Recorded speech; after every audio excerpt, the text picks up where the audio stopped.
heavy. bored. It just ended up that way. Like a little crooked here and there. But yeah, and I don't know if that's because of the pages, like how the paper was loaded into the machine, or because of how they photocopied these pages to like kind of make it into, you know, a PDF that they could print and bind in a book. But there's that too, listeners. So you get and I mean, this was, look, I'm gonna like when we were in undergrad, this was like a trend, right? Typewriters and people doing typewriter poems. And this is coincides with Instagram poetry. This I see coincides. a lot of this on Instagram. I see a Right. lot of it on Instagram. And it's this kind of pretend that if you Like use these little this tiny 3-line yeah, typewritten printed page, yeah. poems that are just like 3 lines long. They're not really poems yet. They're just like a single sentence that's saying something that your teenage self thought was like poetic but isn't. Yeah. I And see a lot. yeah, and I think teenage is a good description here. It's very juvenile usually. Again, because it's assuming that this dead technology adds anything to your work because it doesn't, right?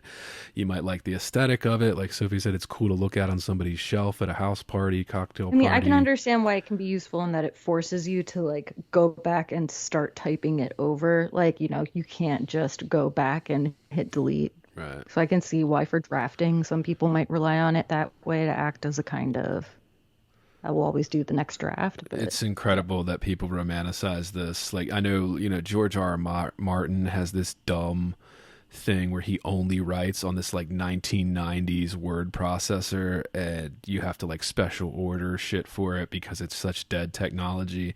And I'm just like, I get superstitions, I get that, I get rituals, I get that. Like yeah, I use those things too, but I'm just like, if you're going to insist that this dead technology is adding something to your work, like, you know, you're lying. Like it's fake, it's not real. All right, like the tool is one thing, and I get people don't want to have to learn to use a new tool, but like, as if a word processor on a modern computer is so much different than a fucking typewriter. Like, it's objectively better. Like, it's objectively better. You can delete, you can highlight, you can change. Like, it is so much better and faster and less maintenance. And I just don't understand. I mean, why is that? I mean, why do we think that this, like, these typewriters are romanticized? I have no idea. I could guess. I mean, I think they just like some people associate it with some other era of writers where I don't know, maybe they can like think of famous writers and they have like, you know, it just makes me think like people who really loved Midnight in Paris. Hmm. You know, I feel like it's those people, like people Yeah. who sort of fantasize about the writing world in that way. Right. Or like I should have lived in a different time. I And then should have lived in a also, time where it was much harder to type up your manuscript because typewriters are just so romantic. Like, yeah. And I get it. Okay, the clacking, you get to hear the progress, right? You can hear it. The famous photos of, dude, like every writer hunched over the typewriter and cigarette hanging out of their mouth or whatever, like the kind of famous photos from that part yeah, I of the, really think that's all it yeah. is for most people. And this is a good example. The reason I wanted to talk about it is because I think this is a good example of people like not really understanding what they're doing, but thinking that this aesthetic, being just in this kind of ether of an aesthetic, makes art. And there is some truth to that, right? Sure. But like, I just, this is a good example of this book uses that aesthetic to make its own art, and it fails. You know, like it's not doing that.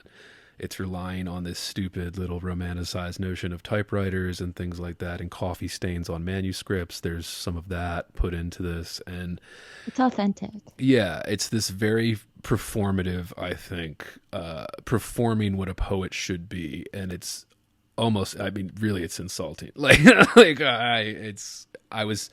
I texted Sophie about this. I was embarrassed for Lana, like reading this, like as, oh, you put this out, like you thought this was really good. Like, I mean, dude, you know how many people probably love this? I'm sure a lot of people love this, but I can't. I'm not one of them, and I'm not somebody that could just blow smoke up it or pretend that those people that love this know what they're talking about, you know, because they don't.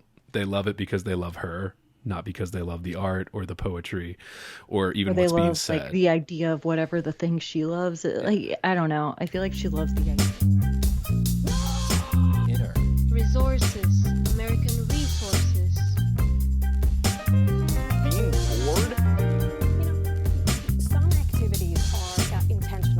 shows such a lack of gratitude for life. Bored. I aspire to boredom, I should say. Bored. Heavy. I am heavy. Bored. Has you the night sweats and the day sweats, pal? Pal, I do.